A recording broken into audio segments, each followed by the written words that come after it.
치료 목표는 뭐냐면은 동화를 못하게 하는 거예요. 네 잘못이 아니란 얘기 우리 흔히 하죠. 그 얘기예요. 네 잘못 아니란 게 이제 많이 흔히 알고 있잖아요. 네 잘못 아는 거 맞아요. 근데 대부분은 우리가 상담사들이 안타까운 마음에서 실수를 많이 해요.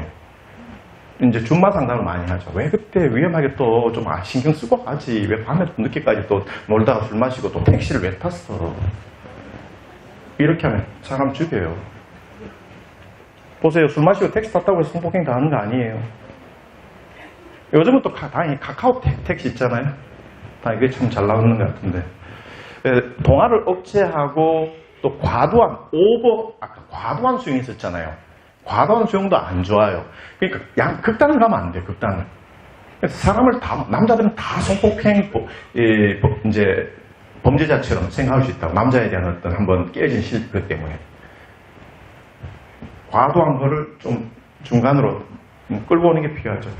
그래서 이제 현장에 있는 우리 치료사분들이 얘기를 하는 게 뭐냐 하면은 얘기를 계속 들어주는데요. 인간 중심으로 했다 그래. 인간 중심 상담. 근데 내 남자 생각이 안 바뀐대. 계속 들어주는데 안 바뀐다 그래. 6개월, 7개월 했는데 똑같아. 제가요, 더러운 여자 같대요. 아, 괜찮아. 뭐, 과거 잊어버려. 뭐 이렇게. 그렇게 인간 중심 해서 될 문제가 아니에요, 사실. 제발 인간 중심 하지 마세요. 상담 면접관, 꼭 자격증 면접관 하면 어떤 치료 기법 쓰세요? 인간 중심이요. 그러면 물어보면 인간 중심 몰라. 근데 왜 인간 중심 얘기했냐면은 저 인간적으로 치료해요. 인간 중심이 제일 어려워요. 로저스가 말하는.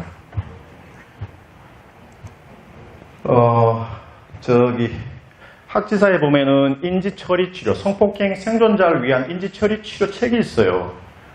잠시 마케팅 좀 할게요, 홍보. 학지사의 성폭행 생존자를 위한 인지처리 치료 매뉴얼 책이 있어요. 그거를 보시면 돼요. 근데 상담을 하신 분들은 현장에서 쉽게 쓰더라고요. 도움이 되게 됐다 그래요. 근데 이제 약한 게 뭐냐면 인지적 왜곡에 대해서 살짝 이제 아직은 좀 약해요. 수정하는 거, 도와주는 게. 요게 이제 우리가 여기 과정에 들어있는 거예요. 여기도 인지치료 오전에 한 것처럼 똑같은 원리가 들어가 있어요. 여기는 보다 노출치료가 들어가는 거죠. 노출치료 들어가면서 인지를 교정하는 게 들어가요. 인지를 왜곡을 알아차리고 교정이 들어가려면 제일 밑에 게 필요해요. ABC. 오전에 인지행동치료 시연하면서 강의했잖아요. ABC는 인지행동치료 계열에는 늘상 들어가야 돼요. ABC는. 감정은 물론 이제 신체에서 일어나는 거 있어요. 어느 전 단계 그냥 몸에서 감정이 일어나서 불안한 생각을 할 수 있어요. 근데 대부분 성폭행은 물론 몸에서 일어나요. 나중에 해보면은. 나중에는 생각도 잡고 감정도 다 풀어냈는데 우리 내담자들은 어느 장소 갔는데 남자들이 많대요. 몸이 그냥 확 들떠서 불안해져 버려요. 몸은 따로 놀아요. 몸은 마음하고 사고하고 상호작용도 하지만은 몸은 독립적으로도 행동해요. 독립적으로. 특히 이제 이런 부분이 치료하기 어려워요. 하다 보면은. 인지 자각이 밖에 있는 영역들, 합의적 학습된 것들, 오전에 얘기한 것처럼. 자전거 타는 거를 머리로 배운 게 아니라고요. 그죠? 자전거 타는 거 머리로 배운 게 아니에요. 걔가 침 흘리는 거. 종치고 밥 주고. 그러니까 종치고 밥 주고 하니까 나중에 종만 쳐도 침만 흘리네. 그거 학습시킨 게 아니야. 수동적인 학습, 생리적 학습된 거지. 외상이 그거라고. 외상의 치료의 원리가 고전적 조건 학습의 이론을 가지고 들어간 거예요. 한번 짝짓기 반응이잖아. 종치고 밥 주고 이렇게 하니까 종만 치니까 침을 질질 흘리잖아요. 나중에 걔가 종만 쳐도 침 흘릴까요? 안 흘릴까요? 나중에 종치고 나면 걔 침 안 흘려. 그걸 속어라고 그래, 속어. 뒤에 보상이 없으니까 안 흘린다고. 그러면 성폭행을 밤에 당해서, 그래, 밤이 겁이 나잖아요. 그럼 밤에 계속 나가야 될까, 안 나가야 될까? 나가야 돼. 나가니까 몸에서, 안 위험하구나. 스스로 깨달아야만이 되는데, 머리로 하는 게 아니죠, 그거는. 머리로도 해야 되겠지만은, 자꾸, 대인불안인 사람, 무대공포인 사람, 여기 서야 돼. 머리로 괜찮아, 이렇게 안 돼. 몸이 따로 반응해. 딱 쓰면은, 나는 괜찮다고 하는데 몸이 들떠버려. 심장이 벌렁벌렁 뛰고 막 기도가 막히고. 몸은 따로도 움직여요.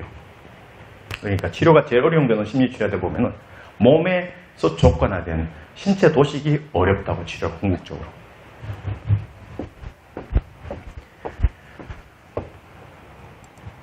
자, 여기서 보시면은요. 서너 주 동안 내담자한테 이 충격적인 사건에 대해서 최대한 자세하게 쓰게 만들어야 돼요. 그리고 반복적으로 소리내어 읽도록 시켜야 돼요. 이게 노출출의 되게 힘든 부분이에요. 상담하다 보면 이 부분에 특히 유년 시절에 성폭행 당한 분들 이 부분에 되게 고통이 많이 나. 절규에 고통에 울음이 막 쏟아집니다. 그거로 인해서 지금까지 수많은 밤을 우울하고 불면의 밤들, 고통, 인생이 늘상 쫓기게 살고 불안하고 세상이 되게 험한 위험한 것이 되죠. 그래서 여기서 처음으로 내가 안 보고 느끼고 싶지 않았던 걸 상담자 앞에서 처음으로 작업을 하니까 겁을 떼게 내면서 동시에 막 울음이 쏟아진다고요. 근데 그거를 반복적으로 해야 돼. 반복적으로. 내 앞에서, 치료자 앞에서. 또 집에 가서는 거울 보고 또 하라고 해요. 조용한 시간에. 그 목소리 내 귀로 들어야 돼요. 반복적으로.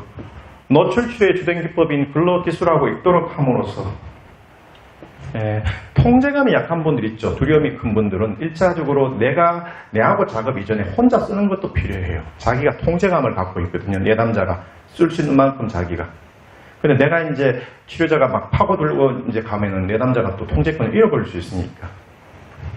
쓸 수 있는 만큼 한번 써보라고. 이 반복 처음에는 디테일하게 안 써요. 처음에는요 아주 얇게 객관적인 팩트만 쓰려고 그래. 내 생각, 감정을 안 집어넣고 써요. 그 부분을 말하기가 힘들잖아요. 생각과 감정을 그때 경험했던 거를. 그래서 처음에는 신문 기사처럼 드라이하게 짧게 써봐요.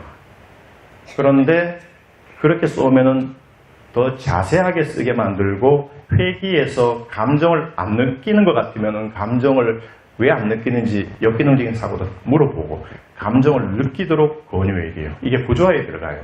치료는 감정을 느껴야 된다.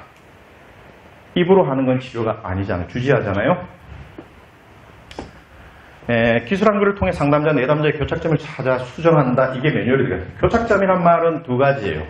역기능적인 사고도 교착점에 들어가고 그 다음에 두 개의 생각이 상충되는 생각, 그냥 소화가 안 된 생각도 역기능적인 사고. 그러니까 쉽게 말해서 여전히 자책감, 죄책감, 두려움, 공포심을 일으키는 생각이 교착점이에요. 교착점. 스톱 포인트. 여전히 거기에 내 마음에 꽂혀있다는 얘기예요. 스틱, 스톱. 내 마음에 감정을 아프게 만드는 생각이 스톱 포인트. 그게 교착점이에요. 밑에 있죠?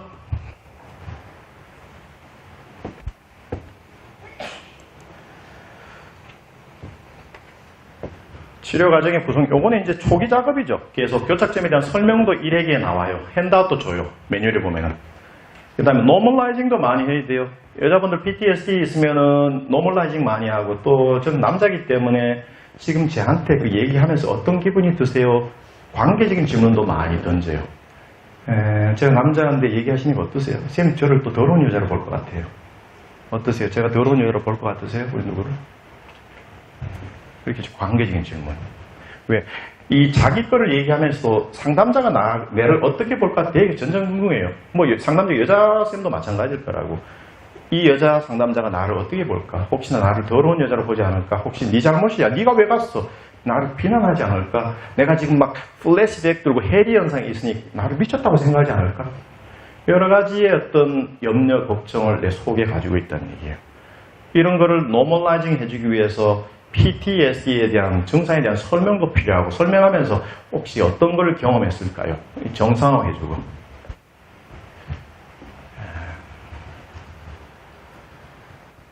그 다음에 이제 여기서부터는 이제 서서히 ABC를 가지고 가서 내담자가 가지고 있는 고통, 불안을 일으키는 생각을 자꾸 들다보는 작업이 들어가요.